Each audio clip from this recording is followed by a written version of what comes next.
Welcome to Rising Tide Startups, where we chat with startup founders just like you from all over the globe. Each episode, we bring you practical and actionable tips to help you escape the cubicle and begin your own startup journey. Make sure you take notes. Take it away, Kevin. Here's a quick word from our sponsor, Podbrand Media. As a business owner, new sales leads are essential. At Podbrand Media, we create a branded podcast for you to generate those leads by interviewing your best potential clients as subject matter experts. Not only creating great rapport, but also great content to share in your industry. Affordable and effective. Contact us today at podbrandmedia.com to learn more. We are back on Rising Tide Startups. I want to introduce my special guest today, Ron Ross. Ron, thanks for joining us on Rising Tide. Hi, Kevin. Thanks for having me. So we just got a really quick opportunity to chat before we got on here, but I told him that was one of the best backgrounds I think I've ever seen in almost 300 episodes. So Thank you. Mrs. Ross is going to get a shout out on the podcast today for her design skills. But Ron, tell our audience a little bit about yourself. Yeah. Hi, I'm Ron Ross. I'm the co-founder of Everee Incorporated. And that's spelled Everee. And Everee is a payroll platform that makes it easy to onboard, manage, and pay workers fast. Our focus is to help businesses pay their workers what they earn as they earn it. And we even provide credit to businesses who want to pay workers faster, but they don't have the cash flow to accomplish doing that. So we have a very unique solution that's focused on getting workers their pay fast. So I'm going to show my ignorance here. It's almost like Payday Loans meets, an accounting firm here. But I know that. What was the like itch you were trying to scratch? What was kind of that epiphany moment that you noticed? Hey, there's a problem here in this industry. Sure. I think to explain that, it would make sense to give a little bit of background about me, and then that will kind of fast forward to that epiphany, like you mentioned, when that happened. So my background is prior to starting Everee, I was a CFO, and I worked in growth companies and startup companies. And so I became very familiar with payroll, and in most of the roles that I had, HR would report up to me. And so I would either be doing the payroll myself and using different softwares, and I've used a bunch of them during the course of my professional career.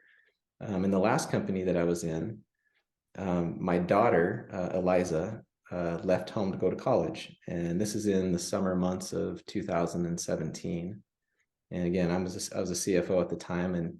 And when she left home, she lived off campus, and it wasn't too far away. It was about a half hour away from our home, but she was off on her own. She lived off of campus and had some friends she was living with. She had a job, and she was making enough to pay her bills, but she kept coming to me month after month in need of a short-term loan. And she would just say, basically, what I would hear from her is, "Hey, Dad, my rent is due today, and I don't get paid until 2, 3, 4 days into the future, and I need some help."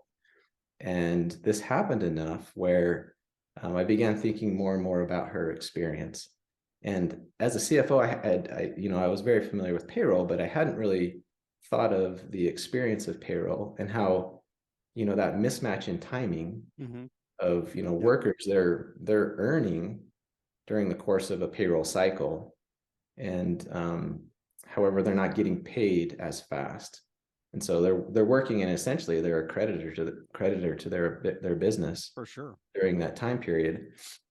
And what ends up happening is, luckily for my daughter, and she doesn't really like me sharing the story. She feels like she did something wrong, and the reality is, it wasn't anything that she did. It was just a failing on the part of payroll as a process. It doesn't really work for a lot of workers, and as brought the problem to light. Correct. Yeah, right. And, when I began thinking more and more about this problem, it's more of a macro problem about how payroll works. And it doesn't work for a lot of Americans.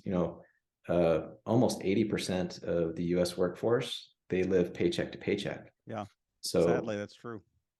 Right. And they often find themselves in that same situation that my daughter found herself in. And that's, I haven't been paid yet, and there's this emergency bill, and what do I do? Mm-hmm.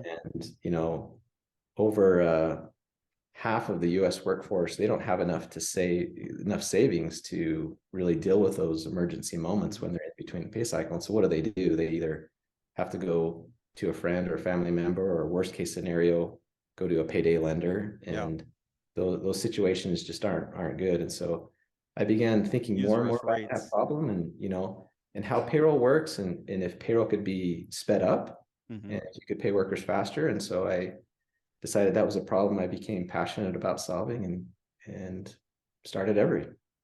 So I'm Solve thinking that about problem. two different scenarios here. One is almost like you're covering the float. You're covering that period of time between when it was earned and when it's actually paid, or you're actually speeding up the process itself of paying employees. So That's exactly it. which is it, a combination of those two, or is it? It's both. Yeah, it's both. So we've sped up the cycle from when the moment an administrator hits approve in the software to when the worker gets that money. Mm-hmm. So in our software, an administrator who's overseeing payroll, when they review and click the approve button, their employees can get their pay that same day, or they can get it in an instant. So we have a few different options for payments to go from point A to point B. We have the ability to push money through the ACH network, which Mm-hmm. and is same day, so it arrives within hours. We also have the ability to push money through the card network rails, which shows up in an instant. And we have, or soon we'll have, there's going to be a launch here pretty soon of a pay card where you can push that money instantly into a pay card for the worker, and they can have access immediately to those funds. So when you say pay card, am I thinking in terms of like Venmo, or are you thinking in terms of like it's a prepaid debit card? I mean, when you use that word card, what do you mean? A prepaid card. Yeah, well, I can actually show you one of those. Those who are watching can see it looks like that. So it's just like a debit card that you would otherwise use from your bank. So it gets pushed directly to that card. And So if then you, I just asked you solved the entire process, the entire, I guess, path or journey, or are you utilizing elements along the journey? Are you utilizing the Venmo or the Stripe or whatever are you using banks, or are you everything within we are, yeah, we are. Other than using like the ACH network or the card Right. network rails, or in the instance of pushing to a pay card, you have to use, a processor and a bank. Mm-hmm. And so we utilize those different enablers. However, everything that we built is ours, and we do all the tax calculations. So think of like ADP or Paychecks or Paylocity and some of the like more traditional payroll companies. We do all the tax calculations and the tax filings like you would see from those businesses. So we're a full service, but we just do everything what I would consider faster. Yeah. And there's like a dirty little secret in payroll that most people don't know. They actually make money on the float. So the inverse of what we do. They're incentivized to move slowly. Yep. And sit on the cash. And if you go to any of their public filings, when you look at their financial statements, you'll see in their revenue section, there's a segment called interest income. And that's the income they earn off of sitting on the money and then investing that money and, earning some interest off of it. So they're incentivized to move slow. And that's sort of a norm that has existed in the payroll world that not most people know. We actually built our company right from the start to do things differently and to do the inverse of it. So not only have we sped up like the experience of payroll and the process of payroll, but we also, like I mentioned earlier, describing our business, for companies that don't have the cash flow to enable that speed of paying workers, if it's every day, we actually offer them credit. So we'll push those payments to their workers on a credit facility that we have that will allow them to pay their workers daily. And it builds up a credit balance with us that ultimately gets repaid at the end of a pay period. But for businesses that don't have the cash flow or the balance sheet to really support paying their workers faster, we can help them with that too. Yeah. but they built into their business process. They built up, by the end of the month, I will have that money in hand. I just don't have it on a Exactly it. daily. Like it's That's right. I invoice today, but I'm not going to get paid for 60 days, so I've got to cover that, that period of time or whatever it is. But That's right. It's interesting. The model itself, is it built on a transactional basis? Like there's just a small transaction fee that happens, or is it built on, you're paying for the service? Are you paying interest on the money that, your loan, it's almost like a short-term loan you're making to them, or on It's a that great credit question. basis? Yeah, great question. So most businesses, they're already paying for a payroll solution. Mm-hmm. And oftentimes we find that that solution that they're using is rather expensive. They just don't know it. And a lot of payroll companies when you look at their invoices, they don't make it very clear as to like the actual cost that they have, but in most cases, it's rather expensive. So what we do is just replace that cost. So if you think of like a traditional payroll solution that they're already using, because businesses have to pay their workers and they have to do the tax remittances and the filings, and they usually leverage a payroll solution for that and they pay them for that. We just replace that. So we've built our model that it's per employee per month or per transaction, depending on the type of business. So where we found a lot of success is, and where I would say like our fit is strongest, is with companies that have a lot of 1099 contractors. Mm-hmm. So think of like gig companies or delivery or pest or solar or staffing. That's where they have a lot of contractors and they want to pay them as they earn it, or when they finish a delivery or finish a job and want to pay them immediately. That's something where there's just a really good fit for our product. Yeah. And we do payroll in its entirety. And so any business that wants to pay their workers faster, and it's a good tool from a retention standpoint or a recruiting standpoint. We do it all, but we found that like the best fit is on those heavy contractor businesses. Is there or has there been, since you disrupted, I hate to overuse that term, but you disrupted the industry a little bit. Yeah. Has there been a learning curve for companies? I mean, do you have to go in and kind of sell them on the benefits, or do they just get it right away when you have a chance to really explain it? That's been one of the more interesting learnings for myself. Everee's existed for about 5 years now. So about 5 years ago, I founded the business with a good co-founding team. Have a great team that brought into the business early on. Back in those days, I wasn't quite sure how long it would take for this new idea of paying workers faster, how long it would set in. Because back, 5 years ago, just was really not a concept that existed. And it's quite fascinating. It has evolved much more rapidly than I expected it would. Almost immediately, you started to see like earned wage access become more prominent, where workers can get part of their pay. Usually it's 50%, and they have to pay a fee for it. So it's almost like an easier, less expensive payday loan. And that's like earned wage access, which is not what we do. And so they started spending a lot of marketing dollars driving the attention to the fact that employees don't get paid fast enough. And that's helped evolve the more of becoming more normal. So earlier, when, in the first year, I would say, it was a lot of education around. We were spending a lot of time having to explain and educate people around why it's important that employees get paid faster. And now it's just become more of a norm. Yeah. And I think going through the pandemic also helped that because a lot of workers used to be paid by paper checks. And we see that the pandemic sort of just kiboshed that whole getting paid in a paper check. People weren't in the office, and so getting paid via paper check just wasn't really feasible anymore. And so it's just accelerated that whole notion of getting paid faster. And now what we see happening is inflation is really hot, and there's workers are building up more on credit and are struggling a little bit more, and so money is becoming more in focus. And so businesses, I think, are really considering their workers and their health and how they're doing, and this has become more in focus.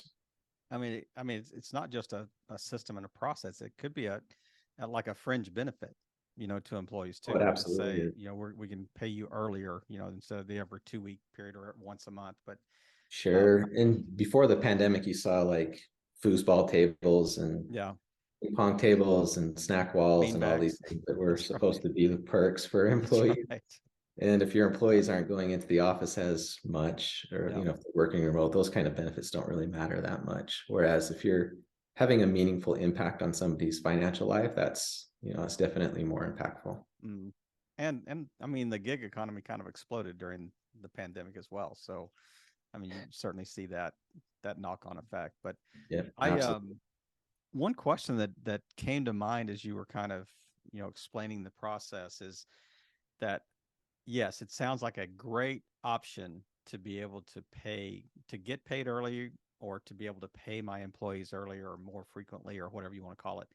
But it seems like that would also have a knock-on effect to like other processes, like HR processes and internal Oh, for sure. accounting and all kinds of those things.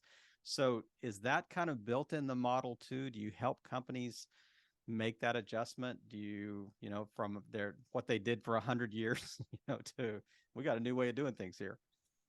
We do. Yeah, we find that when businesses implement our software, it's a whole refresh, and it allows them to speed up other processes that they have.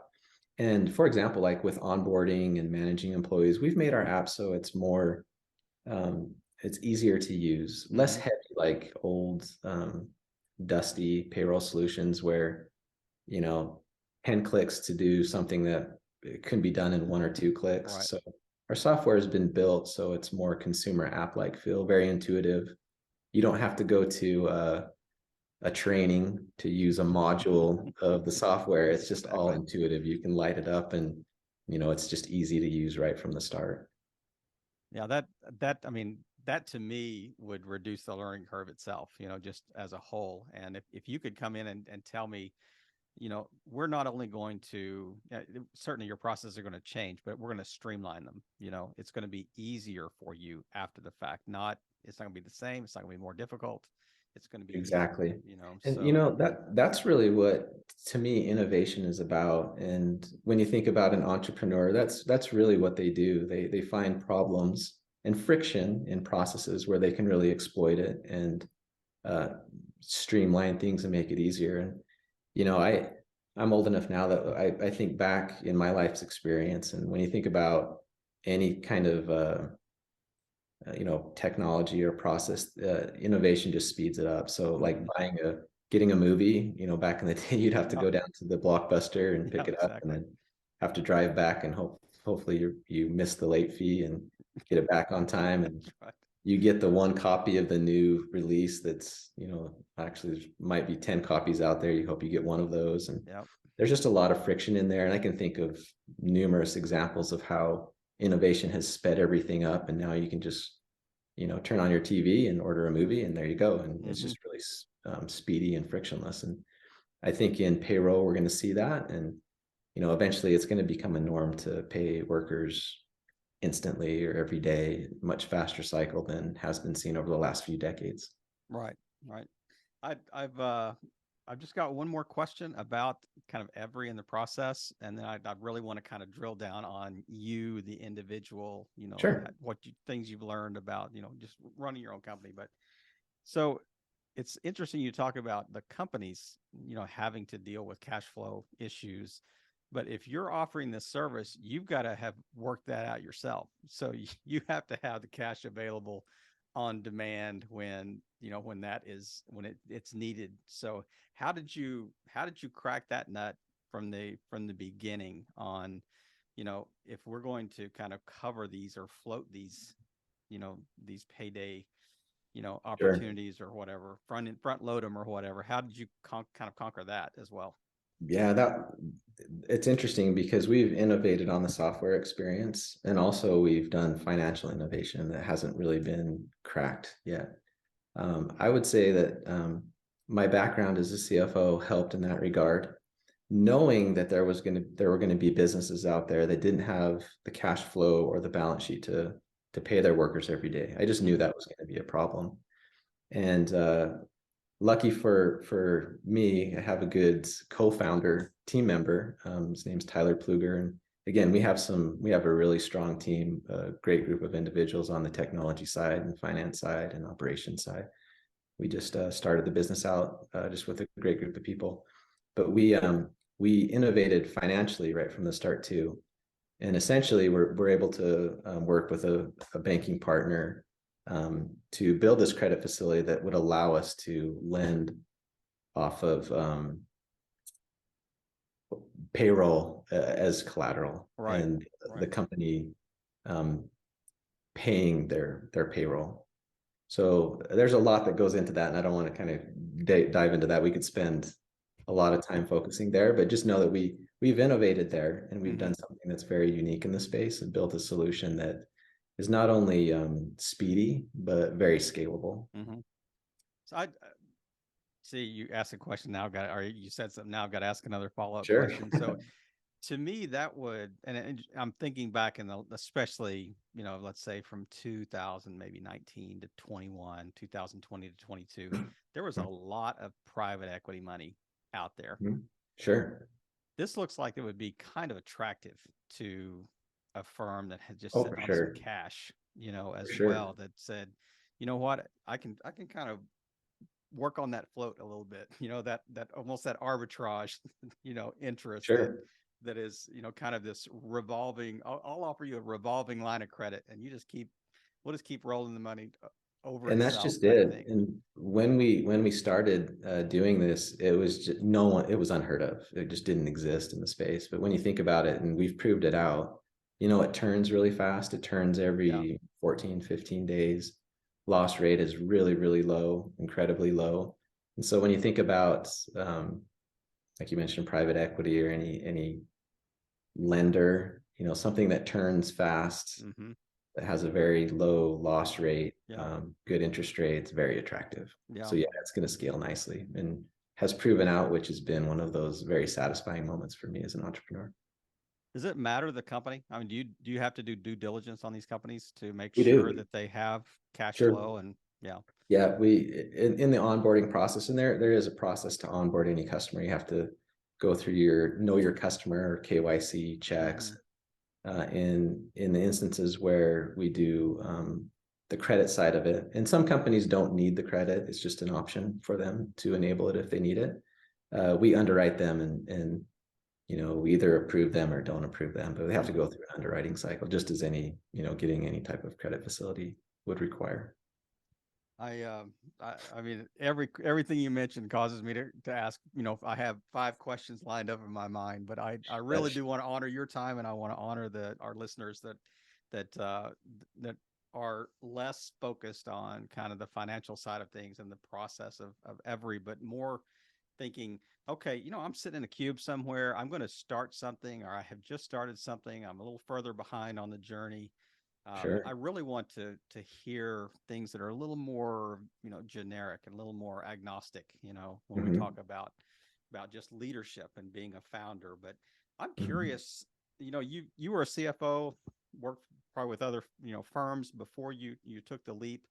What was it like that first day that, that you walked out on a Friday as a CFO, and you woke up Monday morning and you're the CEO, founder, or president, founder, or whatever of this new company? Scary. It was incredibly scary. I was always anticipating that I would play a role. I wouldn't consider myself a typical entrepreneur. I don't fit that mold.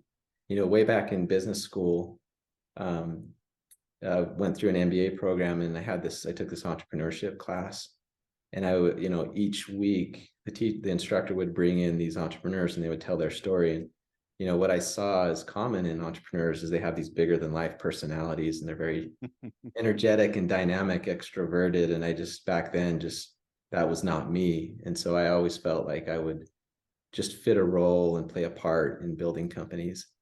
And, what I found over the years, and, what helped me in my journey, is each business that I was in, as a leading the finance team or being a CFO, I progressively went from larger into smaller and smaller companies. And so the whole, fear of growing a business and being in an early stage business sort of dissipated over time. It just became more common. And, behind the scenes, every business has its challenges. And so I became just very comfortable in dealing with those kind of challenges. So that leap, when I started Everee, just didn't seem as scary as it otherwise would have.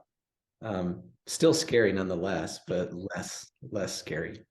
Yeah, you got a whole different, I guess, level of responsibility on your mind and on your shoulders now. You're, Sure.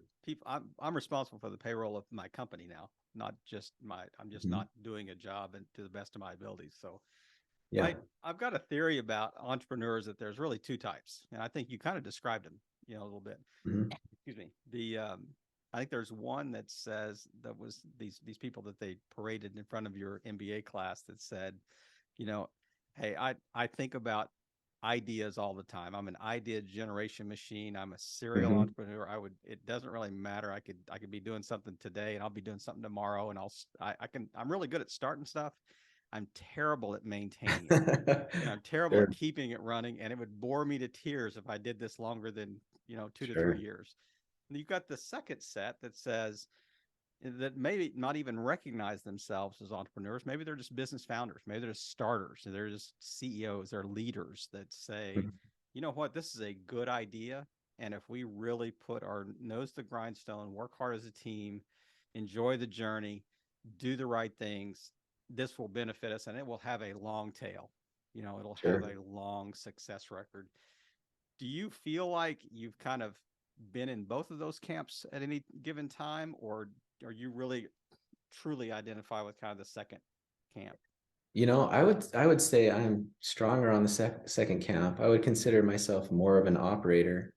But I think everybody has a desire to create, and whether that's stronger in some and maybe a little dimmer in others, I think there is this desire to create.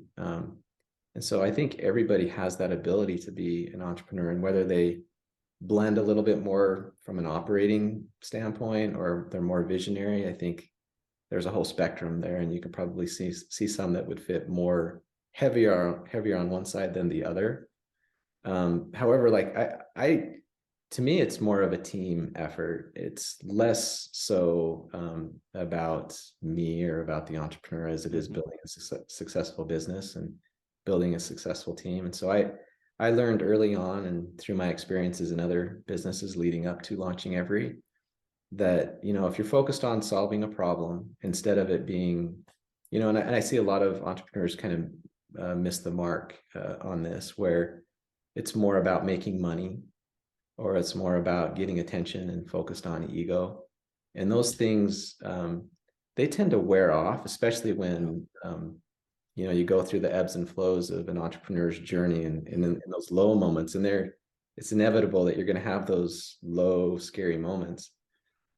If you're focused on the problem and solving a problem, it will help carry you through those moments. And if you have more of a team focused effort, and you really incentivize your team, you're generous with equity, and I have been with our team, our founding team in particular, and you build the right culture in your business, you're going to have a much better chance of success.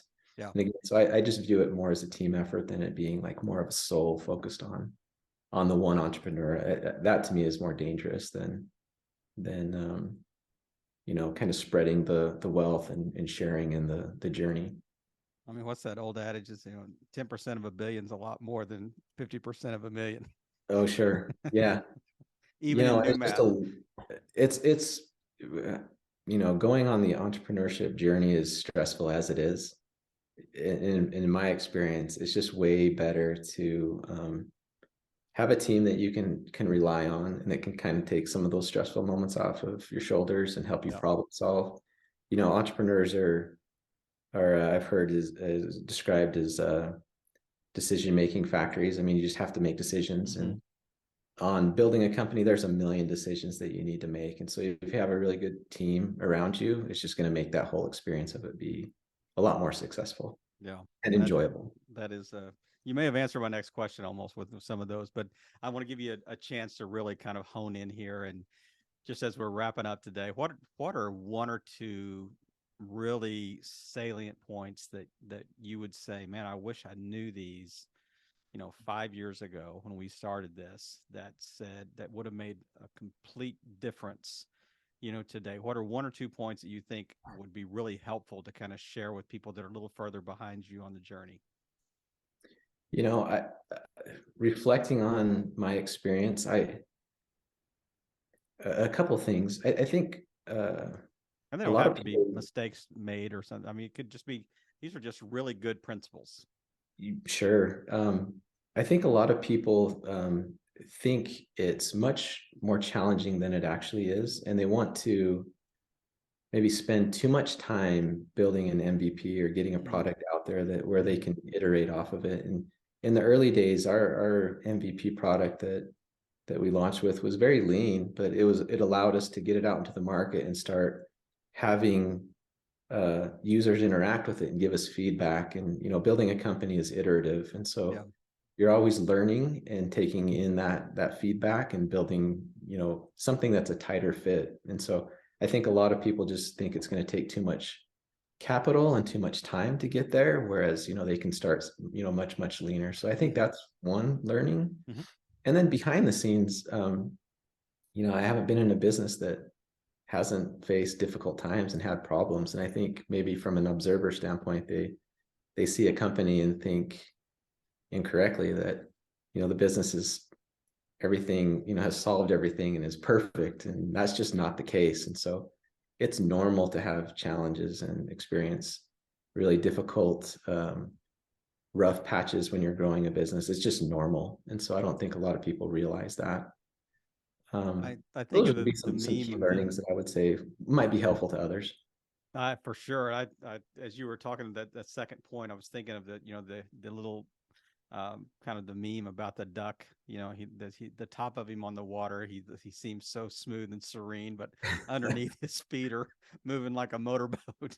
Oh, for sure. And that's how it is. The experience of building a company, there's so much that happens behind the scenes and so much, so many problems that you have to solve, and it's just normal. It's part of the experience. Just be ready, but don't look behind the curtain. There you go. Man, Ron, thank you so much for just taking time today and just sharing your story. And I mean, what a great company you're building with a great concept. And really, there's a lot of people out there making a lot of money from silly stuff. And it sounds like that you are really solving a problem that is a genuine problem, and it has a knock-on benefit to not only companies, but the employees that they value so highly. And it's just really neat to be able to just hear the story. And man, thanks for just sharing all the wisdom and the nuggets that we had, especially there at the end, and really just playing your part in helping all boats rise in a rising tide. Ron, have a great weekend. Thanks, Kevin. Appreciate the conversation. We hope you heard some great takeaways. Make sure you follow up with our guests today and show them the support they deserve. As always, thank you for listening and playing your part in helping all boats rise in a rising tide.